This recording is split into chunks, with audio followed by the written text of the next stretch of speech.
Hello ಎಲ್ಲರಿಗೂ Madhu Gowda YouTube ಚಾನಲ್ಗೆ ನಮಸ್ಕಾರ.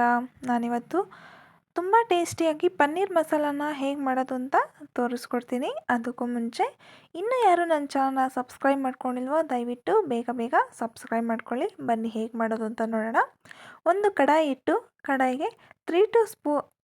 4 ಸ್ಪೂನಷ್ಟು ನಾನಿಲ್ಲಿ ಎಣ್ಣೆನ ಸೇರಿಸ್ಕೊಂಡಿದ್ದೀನಿ. ಎಣ್ಣೆ ಕಾಯ್ದ ನಂತರ ಒಂದು ಪಲಾವ್ ಎಲೆ, 2-3 ಪೀಸಷ್ಟು ಚಕ್ಕೆ, 2-3 ಲವಂಗ, ಒಂದು ಗೆಡ್ಡೆ ಬೆಳ್ಳುಳ್ಳಿ, 1 ಇಂಚಷ್ಟು ಶುಂಠಿ ಕಟ್ ಮಾಡಿ ಸೇರಿಸ್ಕೊಡ್ತಾ ಇದ್ದೀನಿ.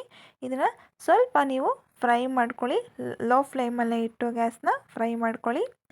ಫ್ರೈ ಮಾಡ್ಕೊಂಡಿದ್ದ ನಂತರ ನಾನಿಲ್ಲಿ ಒಂದು ಗೆಡ್ಡೆ ದಪ್ಪಾಗಿರುವಂಥ ಈರುಳ್ಳಿನ ಸೇರಿಸ್ಕೊತಾ ಇದ್ದೀನಿ. ಸೇರಿಸ್ಕೊಂಡಿದ್ದ ನಂತರ ಅದನ್ನು ಕೂಡ ಫ್ರೈ ಮಾಡಿ 10 ಗೋಡಂಬಿನ ಸೇರಿಸ್ಕೊಂಡು ಒಂದು ದಪ್ಪಗಿರುವ ಟೊಮೆಟೊನ ಕಟ್ ಮಾಡಿ ಇದಕ್ಕೆ ಸೇರಿಸ್ಕೊಂಡು ಟೊಮೆಟೊ ಈರುಳ್ಳಿ ಎಲ್ಲ ಸ್ವಲ್ಪ ಮೆತ್ತಗಾಗೋಷ್ಟು ಚೆನ್ನಾಗಿ ಫ್ರೈ ಮಾಡ್ಕೊಳ್ಳಿ. ಸ್ವಲ್ಪ ಉಪ್ಪನ್ನು ಸೇರಿಸ್ಕೊಂಡು ಇದನ್ನು ಫ್ರೈ ಮಾಡ್ಕೊಂಡಿದ್ದ ನಂತರ ಇದನ್ನು ಪಕ್ಕಕ್ಕಿಟ್ಟು ತಣ್ಣಗಾದ ನಂತರ ಇದನ್ನು ಮಿಕ್ಸಿ ಜಾರ್ಗೆ ಹಾಕ್ಕೊಂಡು ರುಬ್ಕೊಂಡಿದ್ದ ನಂತರ ಒಂದು ಕುಕ್ಕರ್ ಇಟ್ಟು ಕುಕ್ಕರ್ಗೆ ಎಣ್ಣೆ ಬಿಟ್ಟು ಆಗಲೇ ರುಬ್ಬಿರುವಂಥ ಮಸಾಲೆನ ಇದಕ್ಕೆ ಸೇರಿಸ್ಕೊಂಡು ಸ್ವಲ್ಪ ಮಿಕ್ಸಿ ಜಾರ್ಗೆ ನೀರನ್ನು ಹಾಕಿ ಅದನ್ನು ಕೂಡ ಹಾಕ್ಕೊಂಡು ನೀವು ಹಸಿ ವಾಸನೆ ಹೋಗೋದವರೆಗೂ ಚೆನ್ನಾಗಿ ಇದನ್ನು ಮಿಕ್ಸ್ ಮಾಡ್ಕೊಳ್ಳಿ.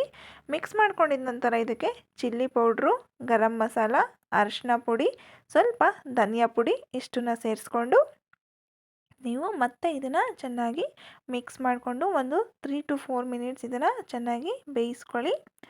ಬೇಯಿಸಿದ ನಂತರ ಇಲ್ಲಿ ನಾನು ಸಣ್ಣಗೆ ಕಟ್ ಮಾಡಿರೋವಂಥ ಪನ್ನೀರನ್ನು ಸೇರಿಸ್ಕೊತಾ ಇದ್ದೀನಿ. ಪನ್ನೀರು ಸಾಫ್ಟ್ ಆಗಬೇಕು, ಅಲ್ಲಿವರೆಗೂ ನೀವು ಇದನ್ನು ಚೆನ್ನಾಗಿ ಮಿಕ್ಸ್ ಮಾಡಿಕೊಂಡು ಒಂದು 5 ಮಿನಿಟ್ಸ್ ಇದನ್ನು ನೀವು ಚೆನ್ನಾಗಿ ಲಿಡ್ ಕ್ಲೋಸ್ ಮಾಡಿ ಬೇಯಿಸ್ಕೊಳ್ಳಿ. ನೋಡಿ ಈ ಥರ ಚೆನ್ನಾಗಿ ಕುದಿ ಬರ್ತಾ ಇರಬೇಕು, ಅಲ್ಲಿವರೆಗೂ ಬೇಯಿಸ್ರೆ ನೋಡಿ ಪನ್ನೀರ್ ಮಸಾಲ ರೆಡಿಯಾಗಿರುತ್ತೆ.